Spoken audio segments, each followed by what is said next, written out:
Découvrez le Géant, le tout nouveau pari de LeTurf et Genibet.fr. Trouvez un cheval placé dans toutes les courses de la Réunion du Géant et c'est gagné. Avec le Géant, tous placés pour gagner.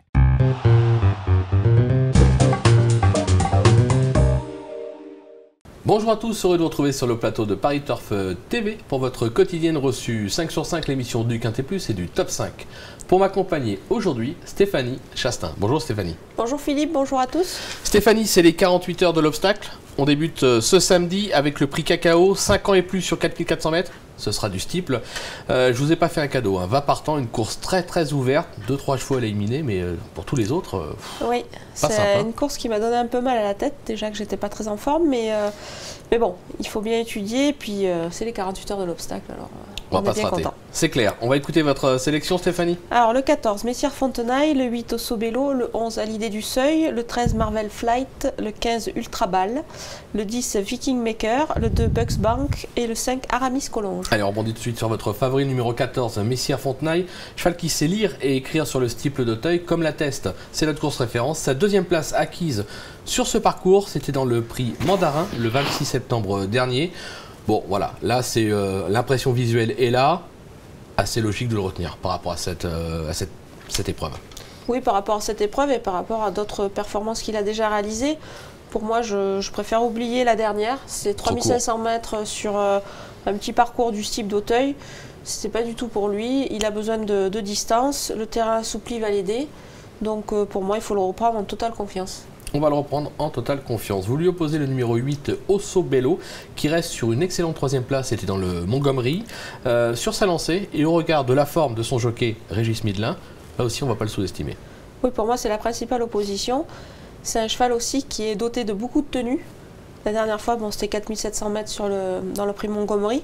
Là c'est un tout petit peu plus court, mais ça ne sera pas gênant. C'est pareil, c'est un cheval qui aime beaucoup le terrain très souple. Il va être servi. Donc pour moi, c'est vraiment l'opposition à mon favori. On a deux bases solides au départ de cette épreuve, c'est clair. Le 11, Alizé du Seuil, qui a peu couru depuis ses débuts, mais souvent à bon escient. Ses deux dernières sorties attestent sa forme. Il est toujours Méden. Il peut frapper fort ce samedi, non?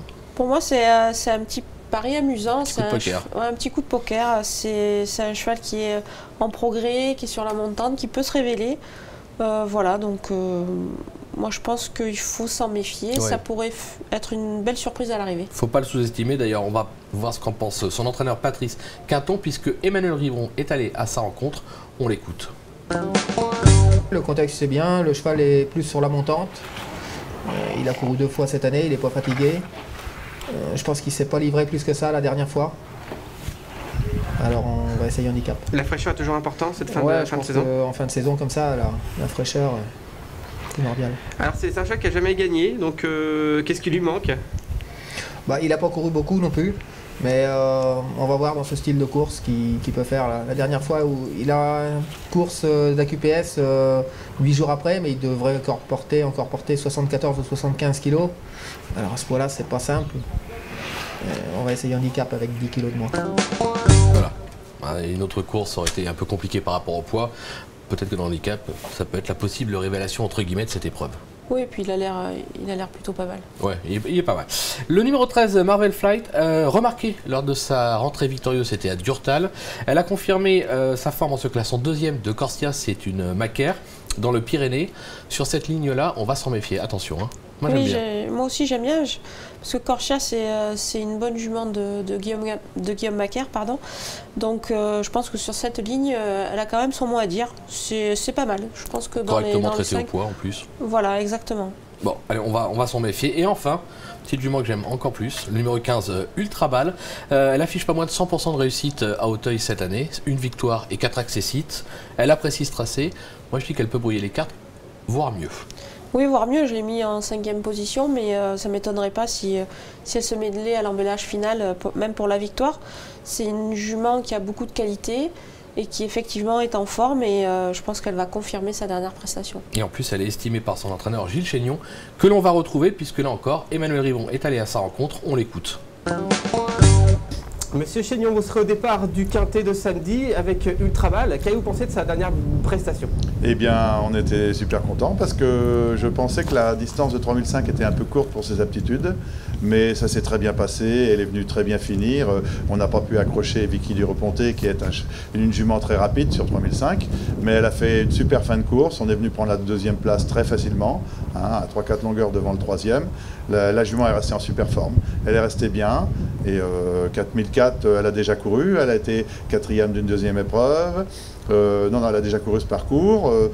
Pour elle, peut-être qu'il ne faudrait pas que le terrain soit trop lourd, mais la jument est en super forme. Ouais, ça sent la confiance quand même. Oui, ça sent la confiance et je ne pense pas que le terrain soit lourd, il fait beau. Il sera souple. bien souple, Ouais, voilà, bien souple, très souple. Comme Mais voilà, il ne toujours sera à pas Auteuil, lourd, ça ne sera pas le lourd du mois de décembre comme on pourrait l'avoir si la pluie faisait son apparition. C'est clair. On semble avoir quelques bases quand même assez solides. Maintenant, c'est très ouvert, donc n'hésitez pas à rajouter des petits chevaux, des petits coups de cœur derrière. Stéphanie, avant de se quitter, une petite pépite dans la troisième, je crois. Oui, dans le prix Congrès, j'ai choisi les bébés sur le steeple. J'aime beaucoup le 302 Punch Nantais. C'est un joli grisou entraîné par Guillaume Macaire. Je pense qu'il pourrait peut-être battre son compagnon d'entraînement Buddy Banks, qui sera certainement le grand favori. C'est clair. Lui préfère un peu plus le terrain très souple, Punch Nantais, donc voilà, ça peut faire la différence. Et sa cote pourrait être plus intéressante que son compagnon d'écurie. Bon, vous le jouez gagnant et vous vous couvrez, vous faites le couplet avec l'autre Macaire. Voilà, c'est fait, c'est dit. Il n'y a plus qu'à jouer et passer à la caisse. Stéphanie, merci pour toutes ces infos. Merci de nous avoir suivis. Bonjour à tous et à très vite sur le plateau de Paris Turf TV. Au revoir. Au revoir.